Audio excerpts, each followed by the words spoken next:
Nuklir, senjata paling dahsyat yang dibuat oleh manusia hingga saat ini. Senjata yang hanya dimiliki oleh segelintir negara. Senjata nuklir pernah menjadi momok paling menakutkan selama masa Perang Dingin antara Amerika Serikat dan Uni Soviet. Pada masa Perang Dingin, Amerika diperkirakan telah membuat 70.000 senjata nuklir dan sebanyak 31.000 dalam keadaan siap pakai, siap diluncurkan.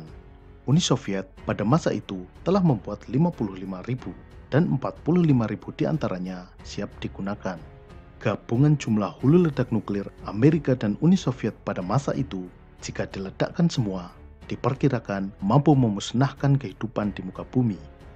Saat ini, sebagian besar senjata nuklir tersebut sudah dilucuti. Amerika dan Rusia masing-masing tinggal memiliki 1.600 hulu ledak nuklir yang siap diluncurkan dan stok sekitar 6.000-an. Mengapa bom nuklir memiliki kekuatan yang sedemikian dahsyat? Dari mana kekuatan tersebut berasal? Dan bagaimana cara kerja dari senjata nuklir? Video ini akan membahas cara kerja dari senjata nuklir. Pertama, apa itu senjata nuklir? Senjata nuklir adalah senjata atau bom yang menggunakan reaksi nuklir. Nuklir berasal dari kata nukleus atau nuklei yang berarti inti. Inti di sini adalah inti atom. Reaksi nuklir adalah proses pemecahan atau penggabungan inti atom. Pemecahan inti atom disebut sebagai reaksi fisi, sementara penggabungan dinamakan reaksi fusi. Inti atom terdiri dari proton juga neutron. Proton bermuatan positif, sedangkan neutron tidak bermuatan atau netral. Inti atom ini dikelilingi oleh elektron yang bermuatan negatif. Jumlah proton di dalam inti atom menentukan atom tersebut sebagai atom dari unsur apa. Sebagai contoh, atom hidrogen memiliki 1 proton dan 1 elektron. Atom karbon memiliki 6 proton. Atom besi terdiri dari 26 proton. Atom uranium di dalam inti atom memiliki 92 proton. Di dalam inti atom juga terdapat neutron yang tidak bermuatan. Unsur yang sama bisa memiliki perbedaan jumlah neutron. Sebagai contoh, atom hidrogen. Yang paling umum, inti atom hidrogen tidak memiliki neutron. Tetapi, ada sebagian kecil atom hidrogen yang memiliki 1 neutron dan ada juga yang memiliki 2 neutron. Unsur yang sama namun dengan jumlah neutron yang berbeda disebut isotop. Karena massa atom ditentukan oleh jumlah proton dan neutron, maka sering disebut definisi isotop adalah atom-atom dengan nomor atom sama, namun nomor massanya berbeda. Sampai di sini mudah-mudahan paham. Ini sudah ada di dalam pelajaran SMA. Jika tidak paham, makanya belajar. Pelajaran fisika dan kimia di SMA adalah modal awal untuk membuat senjata nuklir. Meskipun ilmu yang didapat di SMA mungkin baru 0,1% dari ilmu yang dibutuhkan untuk membangun senjata nuklir. Kita lanjutkan. Tadi dikatakan bahwa inti atom tersusun atas proton dan neutron. Proton bermuatan positif dan neutron netral. Bagaimana sebuah inti atom bisa tersusun atas beberapa proton? Bukankah sesama muatan positif akan tolak-menolak? Mengapa beberapa proton bisa menyatu di dalam inti atom? Ini karena inti atom tersebut diikat oleh suatu kekuatan yang disebut sebagai strong nuclear force atau gaya nuklir kuat. Strong nuclear force adalah salah satu dari 4 kekuatan fundamental yang memungkinkan alam semesta terbentuk. 4 kekuatan fundamental tersebut adalah strong nuclear force, weak nuclear force, elektromagnetik, dan gravitasi. Di antara keempatnya, strong nuclear force adalah yang paling kuat. Dengan memecah atau menggabungkan inti atom, maka terjadi perubahan pada strong nuclear force ini. Kekuatan yang tadinya mengikat inti atom dilepaskan keluar menjadi energi yang sangat besar. Dalam reaksi nuklir ini, terdapat konversi massa menjadi energi. Massa adalah bentuk lain dari energi. Jumlah energi yang dihasilkan oleh konversi dari massa ini ditulis dalam persamaan Einstein yang sangat terkenal. E sama dengan mc². Bom atom yang dijatuhkan di Hiroshima meskipun berat totalnya 4,5 ton dan berat bahan nuklir di dalamnya 25 kg, namun massa yang dikonversi menjadi energi sebenarnya hanya 700 mg atau 0,7 gram, lebih kecil daripada berat sebuah cincin. Namun, kekuatan dari konversi massa menjadi energi tersebut mampu meluluh lantakkan satu kota. Lalu, bagaimana kita bisa membuat sebuah reaksi nuklir? Pada dasarnya, semua unsur bisa dipecah atau digabungkan menjadi unsur lain, namun membutuhkan energi yang sangat besar yang tidak dimiliki oleh manusia. Dengan energi yang sangat besar, bisa saja merubah suatu unsur menjadi unsur lain dengan jumlah proton lebih banyak, misalnya menjadi emas. Namun, hingga saat ini baru satu yang mampu melakukannya, Tuhan. Unsur emas terbentuk di alam semesta dalam ledakan dahsyat hasil tabrakan dua bintang neutron. Untuk membuat senjata nuklir, tantangannya adalah bagaimana manusia bisa membelah inti atom. Untuk itu, perlu dicari material yang paling mudah dan paling memungkinkan untuk terjadinya reaksi nuklir. Material tersebut adalah material yang susunan inti atomnya tidak stabil. Material ini disebut sebagai material fisil. Dan material yang sesuai adalah uranium. Uranium adalah unsur dengan jumlah proton 92. Uranium memiliki beberapa isotop, yaitu uranium-232 hingga uranium-238, yakni dengan jumlah neutron dari 140 hingga 146. Di antara isotop tersebut, yang sesuai untuk senjata nuklir adalah uranium-235. Uranium-235 jika ditembak dengan satu neutron, maka akan menjadi uranium-236. Uranium-236 ini sangat tidak stabil dan segera terpecah dalam reaksi fisi menghasilkan unsur barium dengan jumlah proton 56 dan kripton dengan jumlah proton 36. Tetapi, ini tidak semudah membombardir uranium-235 dengan neutron begitu saja. Agar terjadi ledakan nuklir harus dalam kondisi tertentu yang memungkinkan, yaitu uranium dalam kondisi massa superkritikal.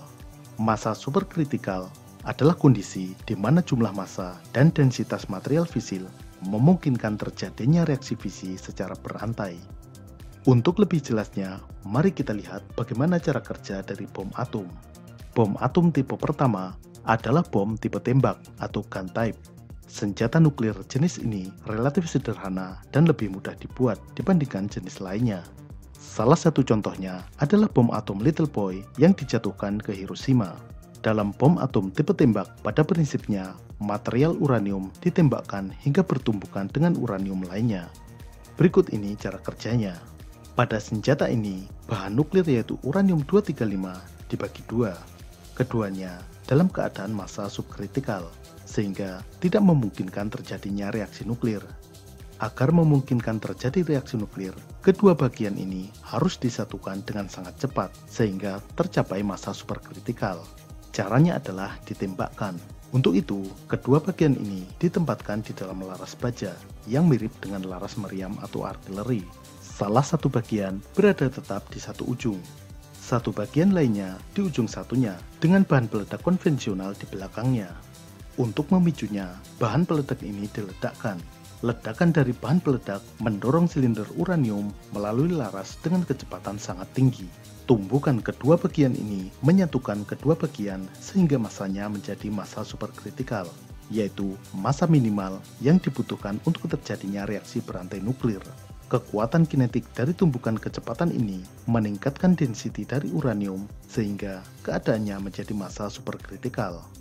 Dalam kondisi massa superkritikal ini, saatnya menembakkan neutron ke inti atom uranium. Neutron berasal dari neutron inisiator, yaitu berupa material polonium dan berilium. Neutron inisiator ini melepaskan neutron dengan dipicu oleh tekanan hasil tumbukan.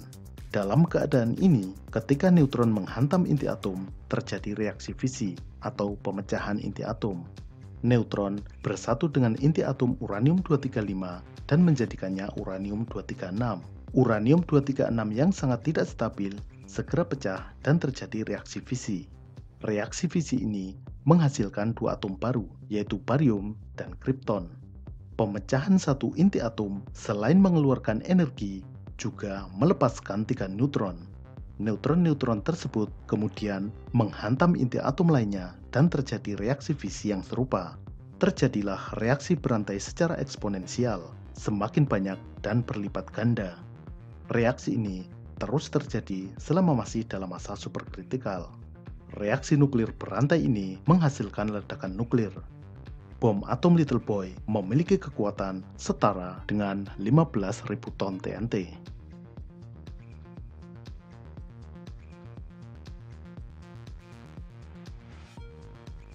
Namun, saat ini bom atom tipe tembak ini sudah tidak digunakan lagi. Hal ini karena tipe ini kurang efisien dan bobotnya relatif lebih berat. Tipe berikutnya adalah tipe implosion. Implosion sulit dicari padanan katanya dalam bahasa Indonesia. Jika dicari di kamus, terjemahannya adalah ledakan. Tetapi lebih tepatnya, implosion adalah ledakan yang arahnya ke dalam. Lawan kata dari explosion, ledakan ke arah luar. Bagian-bagian dari bom nuklir tipe implosion adalah sebagai berikut. Bahan utamanya adalah uranium berbentuk bola yang diselubungi dengan bahan peledak. Namun, bola ini sebenarnya terdiri dari dua bagian, yaitu masing-masing berbentuk setengah bola. Tujuannya adalah untuk menjaga agar uranium ini tetap berada dalam kondisi masa subkritikal. Bola ini di dalamnya juga berongga.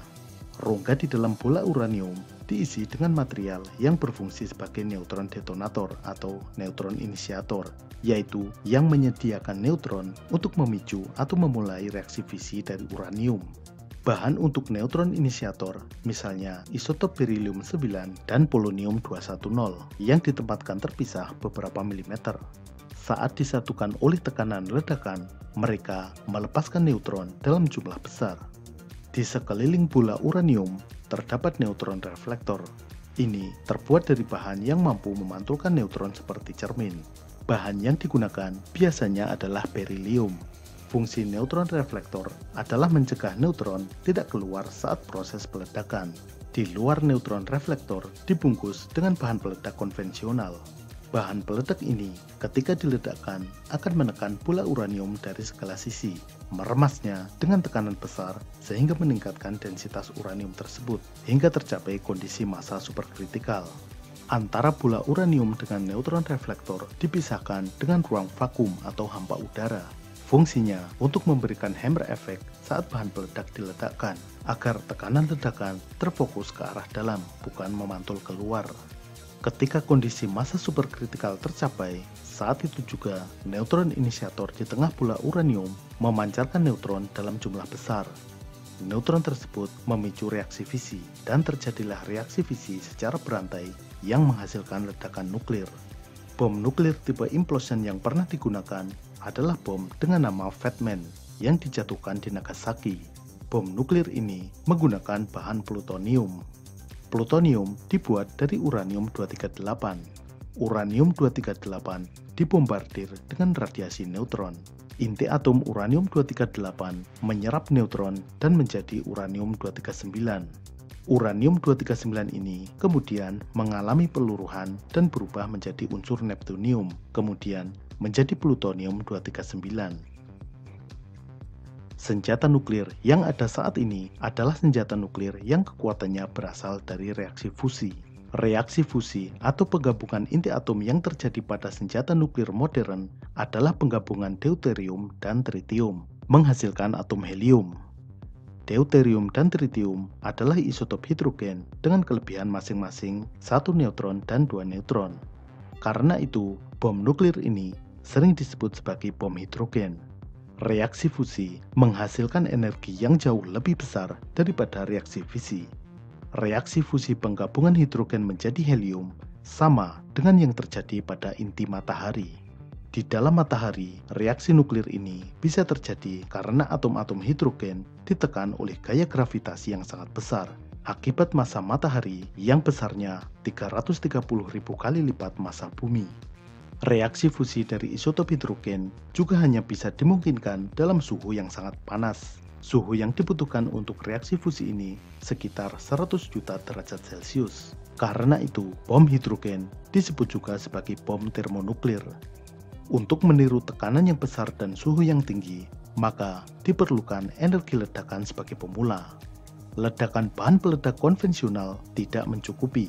Maka dibutuhkan sumber energi yang lebih besar, yaitu ledakan nuklir dengan reaksi fisi. Jadi, bom hidrogen bekerja dalam dua tahap, yaitu reaksi fisi dan reaksi fusi. Tekanan, radiasi, dan panas dari reaksi fisi pada tahap pertama digunakan untuk menginisiasi reaksi fusi di tahap kedua. Saat ini, ilmuwan masih mencari cara untuk membuat bom nuklir yang murni reaksi fusi, namun hingga kini belum berhasil. Berikut ini adalah cara kerja dari bom hidrogen atau bom termonuklir. Hulu ledak bom termonuklir terdiri dari dua bagian. Bagian pertama adalah bom nuklir fisi dengan bahan bakar uranium. Bagian ini merupakan tipe implosion yang bagian-bagian dan cara kerjanya sudah dijelaskan di atas. Kita sebut bagian ini sebagai bola fisi. Kemudian di bagian kedua adalah bagian untuk reaksi fusi. Reaksi fusi ini nantinya akan menggabungkan isotop hidrogen yaitu deuterium dan tritium yang akan menghasilkan helium. Hidrogen memiliki 3 isotop. Yang pertama adalah protium, di mana di dalam atomnya terdiri dari 1 proton dan 1 elektron. Ini adalah hidrogen yang umum terdapat di alam. Yang kedua adalah deuterium. Di dalam atomnya terdiri dari 1 proton, 1 elektron, dan 1 neutron.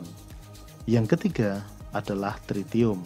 Di dalam inti atomnya, selain 1 proton, terdapat 2 neutron. Jika deuterium dan tritium digabungkan, akan menghasilkan atom helium yang tersusun atas 2 proton, 2 elektron, dan 2 neutron.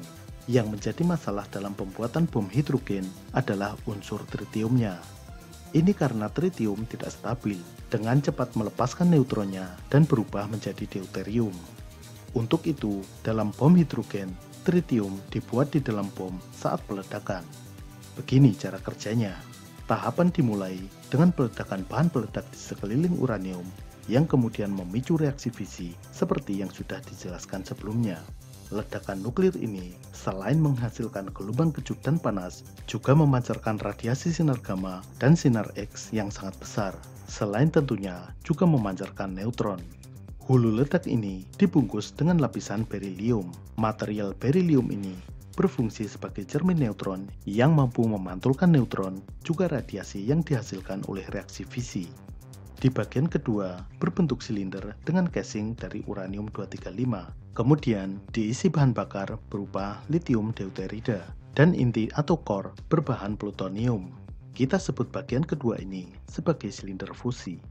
Ruang di antara bagian-bagian ini diisi dengan styrofoam. Panas dan radiasi dari reaksi fisi mengubah styrofoam menjadi plasma. Apa itu plasma? Plasma merupakan salah satu dari 4 keadaan material. Jika dulu di sekolah kalian diajari keadaan zat ada 3, yaitu padat, cair, dan gas, maka di atas gas adalah plasma. Kondisi plasma terjadi ketika suhu sangat tinggi.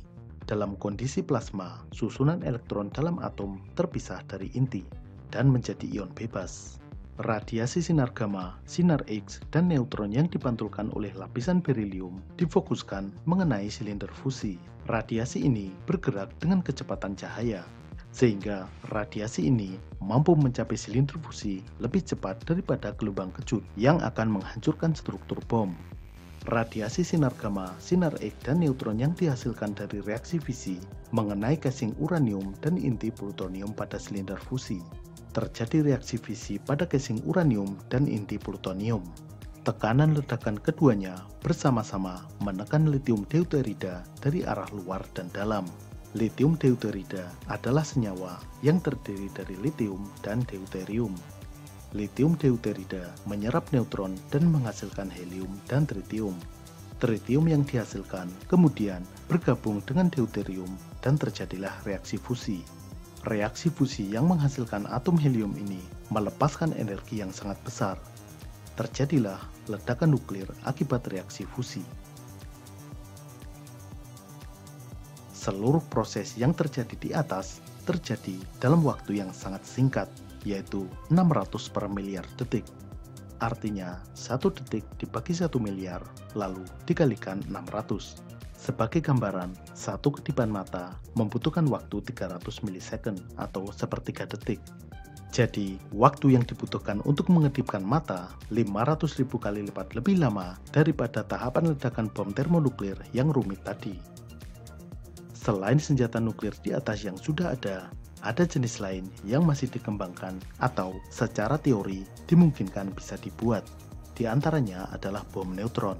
Bom ini adalah bom termonuklir dengan kekuatan ledakan yang diminimalisir, namun menghasilkan radiasi neutron yang sangat besar.